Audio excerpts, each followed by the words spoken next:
কুকুরের নাক যদি কাপড়ে লাগে তাহলে কি কাপড় নাপাক হয়ে যাবে?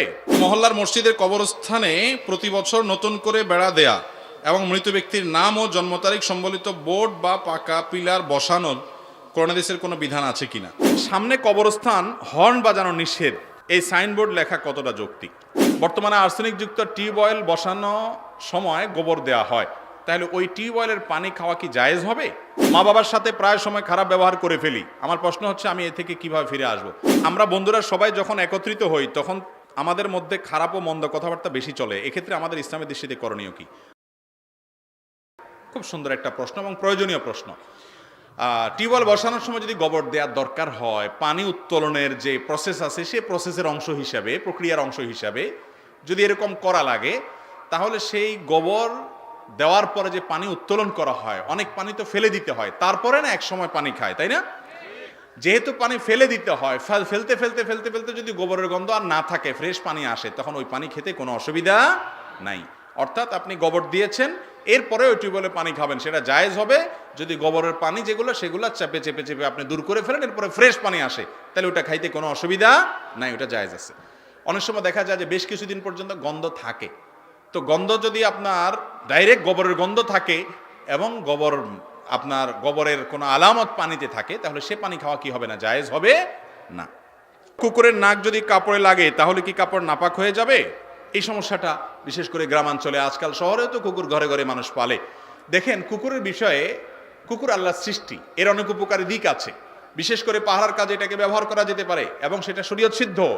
কিন্তু কুকুরের যে লালা, এই লালা এটা নাপাক।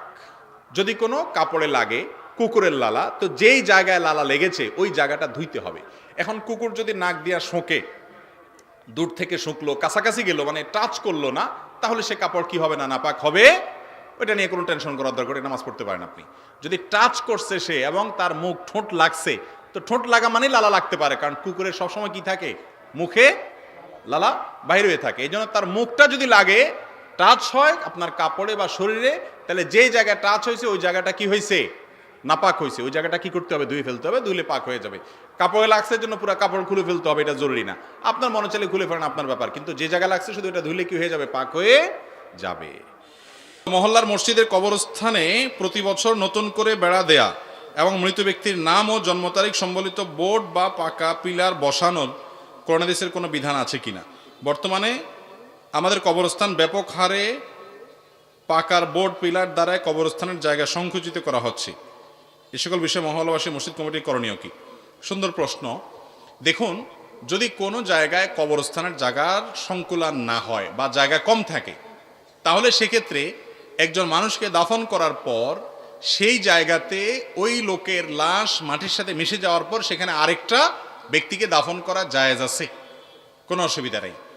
যেহেতু জায়গার অভাব, সেহেতু একই জায়গায় একজন লোককে দাফন করার অনেকদিন পর আরেকটা লোক দাফন হতে পারে, তাকে দাফন করার অনেকদিন পর আরেকটা লোক দাফন হতে পারে। এই ক্ষেত্রে যিনি মারা গেলেন, যাকে দাফন করা হলো, তার ওয়ারিস যারা আছেন, তারা প্রত্যেকেই কথার কথা একটা জায়গায় আমার বাবার কবর আছে, ওনার বাবার কবর আছে, ওনার বাবার কবর আছে, আরো কারোর বাবার কবর আছে, 3-4 জনের কবর আছে, প্রত্যেকেই আমরা ওই জায়গায় দাঁড়িয়ে জিয়ারত করব আমার বাবার নিয়তে।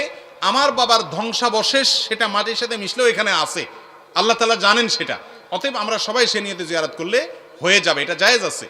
এখন যদি একই জায়গায়, যেমন আপনাদের কবরস্থানের কথা বললেন যে জায়গার সংকুলনে না হওয়ার কারণে একই জায়গায় কয়েকজনকে দাফন করা হয়, এটা তো জায়েজ আছে।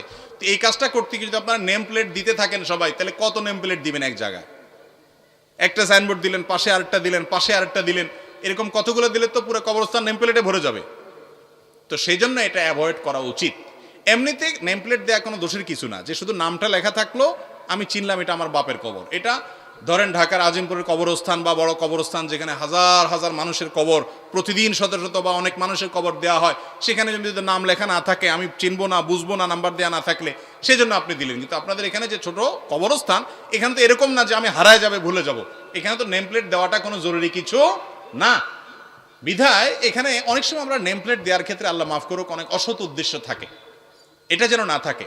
আপনি যদি শুধু চেনার সুবিধার জন্য দেন, দিতে পারেন, কিন্তু যেখানে অনেক মানুষের কবর দিবেন এবং স্থান সংকুলন হয় না, অন্যদের অসুবিধা হয়, সেখানে নেম প্লেট দেওয়া উচিত না। কারণ আমার নেম প্লেট দেওয়াটা তো কোনো জরুরি কাজ না। এই কাজ করতে গিয়ে আমি যদি অন্য মানুষের হক নষ্ট করি, কবরস্থান ছোট হয়ে যায়, তাহলে সেক্ষেত্রে আমি এটা অন্যায় কাজ করলাম, এতটুকু আমার মাথায় থাকতে হবে। আমার বাবার, আমার মার, আমার আত্মীয় যার কবরটা আছে, ওই লোকটাকে আল্লাহ জান্নাতে রাখুন, সেটার জন্য আমি দোয়া করব, অন্যরা দোয়া করবে। আমি বড় সাইনবোর্ড দিয়ে দিলে যে লোকটা আল্লাহর কাছে নাজাত পেয়ে যাবে এমন কোনো কথা নাই। আর এই সাইনবোর্ড নাম দেওয়ার নাম করে অনেকে কবর পাকা করেন, উঁচা করেন, সেগুলো তো আরেক নিষেধ এবং গুনাহের কথা হাদিস অনুযায়ী। আল্লাহ আমাদেরকে বোঝার তৌফিক দান করুন। সামনে কবরস্থান, হর্ন বাজানো নিষেধ, এই সাইনবোর্ড লেখা কতটা যৌক্তিক? সুন্দর একটা প্রশ্ন। অনেক কবরস্থানের পাশে লেখা থাকে সামনে কবরস্থান, হর্ন বাজানো নিষেধ। এই সাইনবোর্ড কেন লাগানো হয় আমার জানা নাই। কবরস্থানে যারা শায়িত আছেন ওনাদের কি হর্ন বাজাইলে ঘুমের ডিস্টার্ব হবে এরকম কোনো কিছু? এরকম কিছু তো না। তাহলে সেখানে হর্ন বাজানো নিষেধ হবে কেন? হ্যাঁ, হর্ন এটা প্রয়োজন ছাড়া প্যাঁপো করে অযথা বাজানোটা এমনি নিষেধ। কবরস্থানে নিষেধ হবে কেন? বরং কবরস্থানে কেউ নাই, ওখানে আপনি বাজাইলেন পথচারীর জন্য, যেখানে স্কুল আছে, মাদ্রাসা আছে, মসজিদ আছে, দিনী প্রতিষ্ঠান আছে, বা মানুষের ডিস্টার্ব হয়, সেই জায়গাতে হর্ন বাজাইলেন না, সেটা লেখাটা যৌক্তিক। কিন্তু কবরস্থানে আছে সেজন্য হর্ন বাজাবেন না। আমরা মনে করি অনেকে যে কবরস্থান আছে এখানে হর্ন বাজাইলে কবরবাসীদের ডিস্টার্ব হবে, ক্ষতি হবে। এগুলো আমাদের নিজস্ব বিশ্বাস।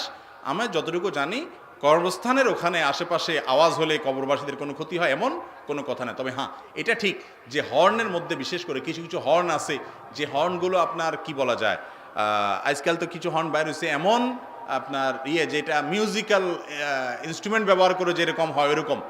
তো এরকম যদি হয়, বা আপনার কবরস্থানের প্রতি একটা শ্রদ্ধা থাকবে, একটা রোব থাকবে, আপনি সেটা দেখে মৃত্যুর কথা স্মরণ হবে, সেরকম দায়িত্বশীল এবং শ্রদ্ধাপূর্ণ আচরণ আপনার থাকা উচিত। কিন্তু তাই বলে কবরস্থান আশেপাশে লোক যাচ্ছে, হর্ন বাজাইলে তাদেরকে সরাইলেন, এতে কোনো গুনাহ হবে, ব্যাপারটা সেরকম না। কবরস্থানের পবিত্রতা বা মর্যাদা যেন রক্ষা হয় সেই চেষ্টা করতে হবে, সেটা ভিন্ন কথা। কিন্তু হর্ন বাজারে যে নষ্ট হয়ে যাবে, গুনাহ হয়ে যাবে, মানুষকে সরাইতে গেলে এরকম কোনো কথা নেই। আমরা বন্ধুরা সবাই যখন একত্রিত হই তখন আমাদের মধ্যে খারাপ ও মন্দ কথাবার্তা বেশি চলে। এক্ষেত্রে আমাদের ইসলামের দৃষ্টিতে করণীয় কি? বন্ধুরা যদি একসাথ হন আর বসে খারাপ আলোচনা করেন, তাহলে বুঝতে হবে আপনার বন্ধু নির্বাচনে ভুল হয়েছে। আপনি এমন কিছু বন্ধু নির্বাচন করেছেন যাদের মধ্যে আল্লাহর ভয় নাই, যাদের মধ্যে রাসূল সাল্লাল্লাহু আলাইহি সাল্লামের হাদিসের ব্যাপারে সতর্কতা নাই, যাদের মধ্যে আখিরাতের ভয় নাই। খারাপ বন্ধু জাহান্নামে যাওয়ার অন্যতম বড় একটা কারণ, মনে রাখবেন। আল আখিল্লা বাদুহুম ইয়াওমাইদিন আদুউন লিবাদিন ইল্লাল মুত্তাকিন।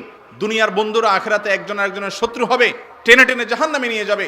বলবে আল্লাহ অমুক আমাকে খারাপ অভ্যাসে নিয়ে গেছে, অমুকের কারণে আমি খারাপ পথে গেছি। এই জন্য যেই বন্ধু আপনার, যে বন্ধুর আড্ডায় আপনার আল্লাহর কথা স্মরণ আসে না, পাপের কাজ হয়, সে আড্ডায় যাওয়া, সে বন্ধু রাখা জায়েজ নাই, হারাম। মনে রাখবেন, সৎসঙ্গে স্বর্গে বাস, অসৎসঙ্গে সর্বনাশ। এটা কোরআন হাদিসের কথা। অতএব যে বন্ধু খারাপ হয়, খারাপ আড্ডা দেয়, সেখানে যাবেন না, তার কাছে যাবেন না, অ্যাভয়েড করবেন। মা বাবার সাথে প্রায় সময় খারাপ ব্যবহার করে ফেলি। আমার প্রশ্ন হচ্ছে আমি এ থেকে কিভাবে ফিরে আসব? মা বাবার সাথে যদি খারাপ ব্যবহার হয়ে থাকে, মানুষ হিসাবে আমাদের মধ্যে কখনো শয়তান আপনার আমাদের পশুত্বকে জাগ্রত করে বাবা মার সাথে বেয়াদবি করায় ফেলতে পারে, জোরে কথা হয়ে যেতে পারে। তাহলে করণীয় হলো, মনে হবে যখন সঙ্গে সঙ্গে মা বাবার কাছে মাপ চেয়ে চোখের পানি ফেলে ওইটা মামলাটা নিষ্পত্তি করে নেবেন। তারা যদি মন থেকে বলে ঠিক আছে আমি খুশি হয়ে মাফ করে দিছি, তাহলে আপনি নিশ্চিন্ত হয়ে গেলেন। এরপরে আপনার মধ্যে ভয় থাকা উচিত, রাখা উচিত, সামনের জন্য সতর্ক থাকা উচিত। অনেক ছেলে আছে, মেয়ে আছে, মা বাবার সাথে বেয়াদবি করার পর বুঝতে পারছে যে আমার বেয়াদবি হয়ে গেছে, এরপরেও লজ্জায় করে মাপ চায় না। এই লজ্জাটা হলো ইমানের অঙ্গ না, এটা কুফুরির অঙ্গ, এটা শয়তান সৃষ্টি করে। যেই লজ্জা আপনাকে ভালো কাজ করতে বাধা দেয়, সেই লজ্জা কোনো প্রশংসনীয় লজ্জা হতে পারে না, ওই লজ্জা রাখা যাবে না। Rose TV 24. Enjoy by listening to the Holy Quran.